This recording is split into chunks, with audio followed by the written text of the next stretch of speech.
I'm so excited. So excited about this part of the story. Merle was buzzing his way back into Mosquitosburg. Old Man Maccabee's land was so far south of town that it was the buffer zone to the southern banyan tree region. It was no wonder the old coot frequently saw swamp creatures, or he tested his latest batch of hooch. Merle simply shook his head. Merle flew through town, passing a multitude of citizens just going about living their lives. Children at the Delivery Primer School could be seen practicing aerial gymnastics in and out of round hoops or obstacles, while coaches with miniature clipboards made checks and tallies. Mosquitoes were busy at stores and shops buying various items needed for the week. Merle was unconcerned with shopping at the moment, but made a mental note to stop at the local bakery after this most urgent errand was accomplished. Finally, Merle had reached his destination, Mosquitoburg Library. Merle flew through the excessively large open wooden double doors, gave the 1,000-yard stare to the vast collection of books and reference materials, and decided to stop at the information desk. After a brief conversation with Mila, Milo's sister, Merle was sufficiently equipped with directions around the massive library. First, he headed to the reference section looking for news about Mosquitoburg from roughly 300 years ago with an event known only as the Great Supposition. Apparently, this time in the town's history was the last time of confirmed sightings of the skunk ape, swamp witch, and wampus cat all on the same day. Merle spent the entire afternoon sifting through papers, dispatch reports from the Central Dispatch Office of Mosquito Courier Services, trying to find a pattern, possibly between the news and the dispatch slips. Reporters had interviewed a young mosquito quoted only as MB. Oddly, the year that 5-star delivery mosquito was noted as MB. Merle was now sure that he had drunk far too much Colombian coffee that morning at the short stack. Was he connecting imaginary dots? Or could this MB mosquito be... No, that's just crazy talk. Merle moved on to the almanac, where he discovered this record keeping to be immaculate. The almanac expired at the end of the year this year. However, it accurately predicted moon phases, weather, and seasons with helpful and positive moral quotes in the margins. Merle decided to start with the most recent phase activity. He discovered that 9 days ago from today, there was indeed a new moon. Merle could feel tiny goosebumps on his legs. Now checking a different almanac from 300 years back, he looked up the same month for that year. Next to the date of the full moon phase, Merle saw something very strange indeed. Next to the picture of the new moon was a second moon, but this one was full and red. Merle was looking at a dried blood spot. Somewhere, light years from anywhere, the Mason and Doug looked at each other, unsure, which was an extremely strange situation for the two omnipotent beings. Doug spoke first. "Are we sure this is going to work?" The Mason launched both his hands in the air with consternation. "How are we supposed to test this?" Doug looked across to the Mason and said, "Okay, good point." Inside the Frank Lloyd Wright house, the next scene unfolded very quickly. Oh, is this my part?" Jane, still lounging upside down on the sofa, executed a flip maneuver in which she moved so fast it appeared to Lucas that she had literally injured herself and was now on all fours in attack position, with her nose nearly touching the end of his own nose. Lucas went into an uncontrollable giggle fit. "Ah, yee, yeah, yes. Jane did a reverse flip, landed upside down back on the sofa, lit a new cigarette, and exhaling the smoke said, "Carry on." Jane Excuse me. Wrong. The mason had a band on one wrist with a button. He looked at his cousin Doug, pressed the button, and said, "Come on, big money, big money." "Wow," said Doug. "How long do you think this will take?" The mason looked genuinely offended. "You lack faith in my craftsmanship? How dare you?" Doug pointed behind the mason and exclaimed, "Here they come now, just like I was saying." 5 differently colored streaks, like comets, were hurtling through the black of deep space.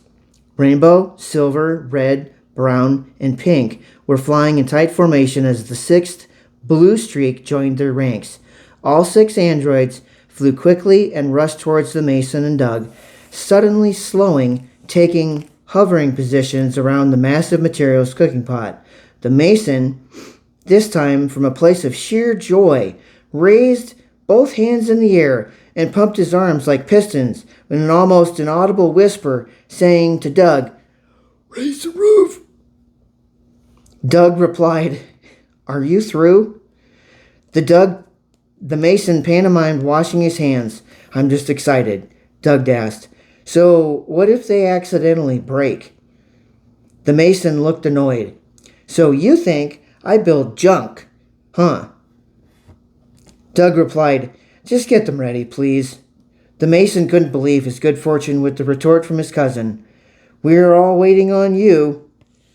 Doug reached one hand out, extended his index finger, and lightly touched each android once on the forehead. None of them reacted. Doug asked, "How do we know for sure?" The mason winked, did a little jig, and declared loudly, "Oh no! I'm going to accidentally drop something in my pot." None of the androids reacted, and the mason told Doug, "Congratulations, you froze time for each of them. Are we ready yet?" Doug folded his arms and did his best to appear stoic. The mason took up his ladle, dipping it into the cooking pot, and using his opposite hand, touched his index finger on the surface of the solution in the ladle and placed 1 drop on each android's forehead, starting with Inferno and repeating this process 5 more times. Setting the ladle to rest inside the massive pot again, the mason offered both hands palms up to Doug. Being unsure about the correct timing, Doug decided to use both hands this time, and using both index fingers, tapped each android on the forehead once. None of them reacted. The mason and Doug began bickering back and forth like children, insulting each other's mothers, and soon devolved into a light physical altercation. If they had been paying attention, they would have actually noticed that Inferno, his flame was now so hot that his entire physical form was white and he was surrounded by blue flame. Bubblegum had curled up in the fetal position and produced a thick pink layer completely enveloping her entire body. Lignius, Bijou, Echo, and Aquin began to hover over Inferno's head. The 4 remaining androids began to change form and even link with each other, taking on an entirely new connected form. "Look!" said Doug to stop the schoolyard brawl. The mason and Doug watched in awe as androids connected, linked, rearranged themselves, creating something new and very unique indeed. Soon, the movement stopped entirely and Inferno's fire subsided, and Bubblegum was still an encased pink cube, and the other 4 androids had created a hand mirror, the perfect size for the mason to admire his excellently coiffed hair. Hovering above the cooking pot, slowly pivoting on a tilted axis in place, was an ornately detailed hand mirror. The mirror surface itself was perfectly smooth and clear, just like tropical waters. The mirror was totally surrounded and backed in deeply colored exotic wood and was connected to a blue-gray gold-flecked handle. The entire mirror backing, surround, and handle was also inlaid with precious gemstones too numerous to count and beyond monetary value. The mason and Doug looked at each other in silence. For what they had just witnessed the androids create was an artifact so rare even for two omnipotent and immortal beings, indeed deserved a moment of reverence. Inferno, Bijou, Lignius, Echo, Aquin, and Bubblegum had just created Death's magic mirror.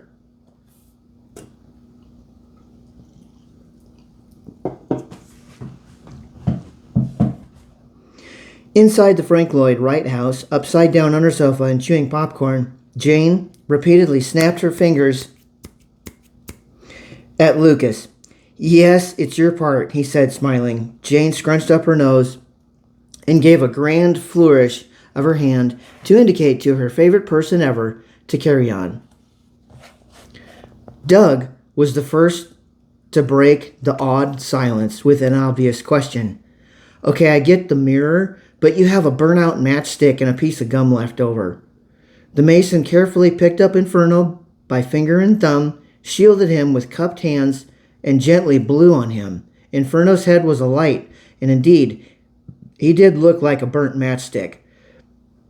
The Mason picked up the pink cube and put it in his mouth, and then he picked up the hand mirror with his free hand. He looked at Doug and said, "Observe, you ninny." Doug exhaled. The Mason held up the mirror at a height and an angle so that they could both view the smooth mirror surface. Still holding the fire android between finger and thumb, the Mason moved Inferno around the back side of the opaque-handled mirror, and quickly sight was granted to them. The Mason had to move both the mirror and Inferno to make the view acceptable. This is what the duo saw.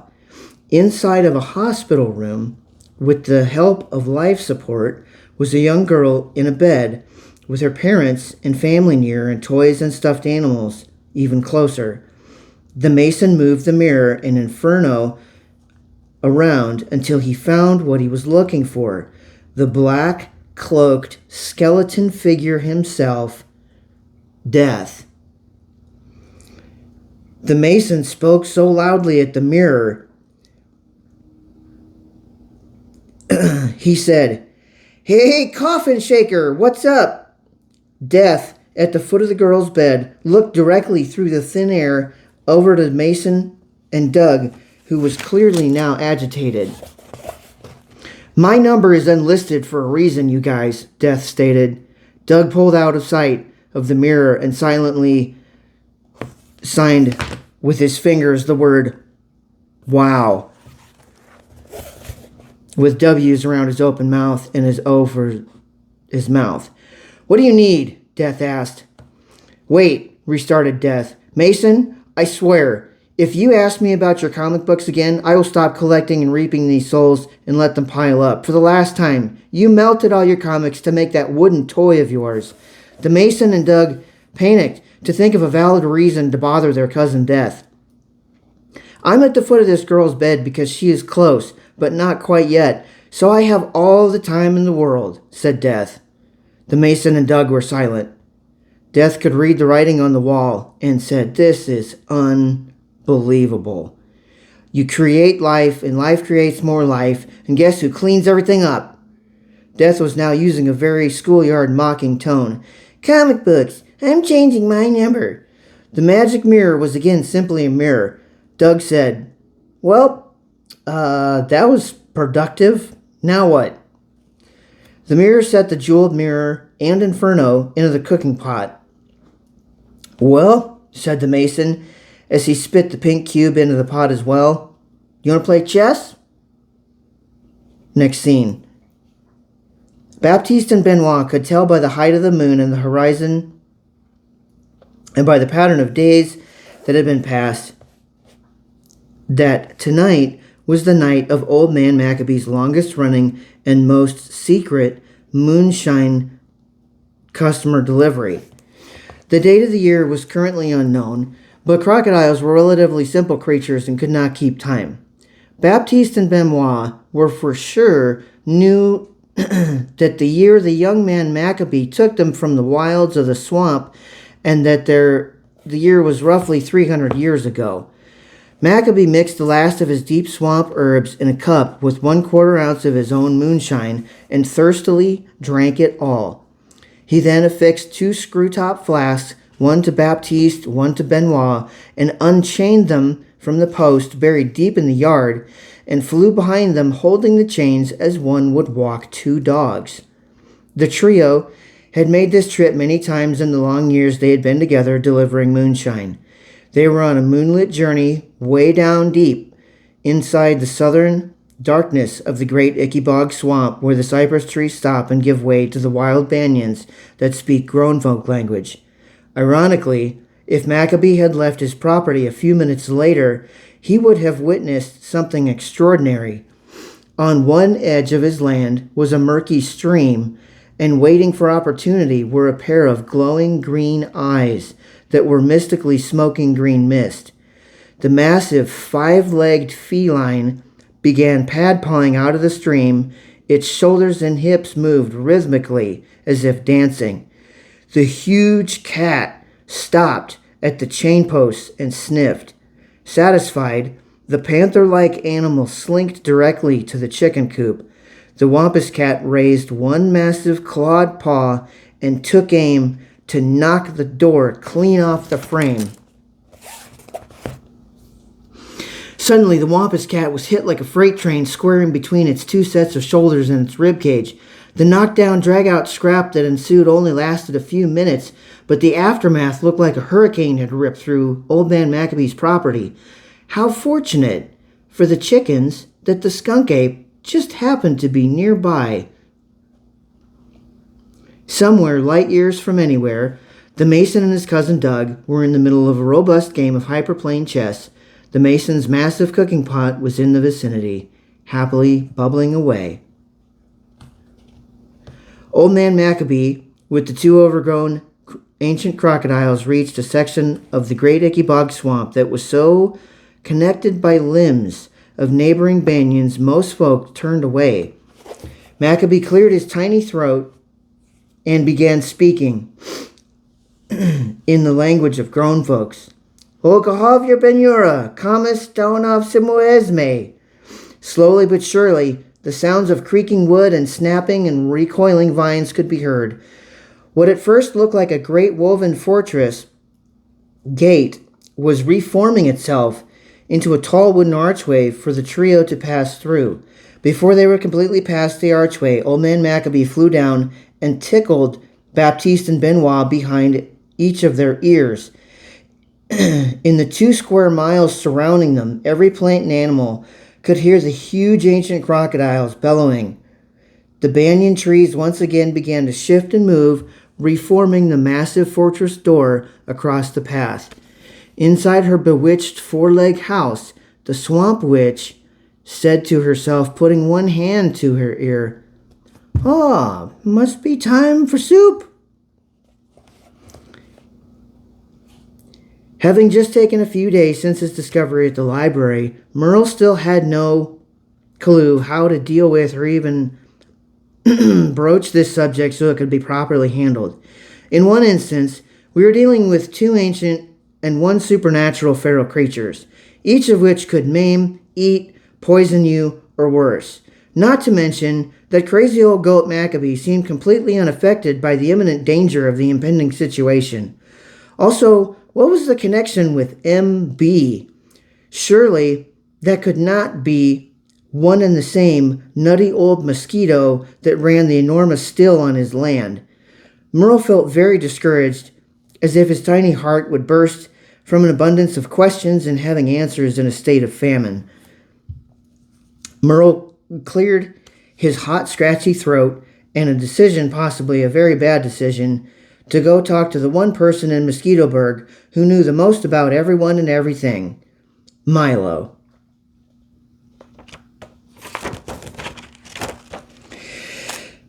From her upside-down position on the sofa, Jane flipped and was standing in the middle of the room, exploding with confidence and energy as she stated, "I have a great idea!" Lucas was laughing silently, covering his mouth, and with one hand, Jane again took up her upside-down position on the sofa.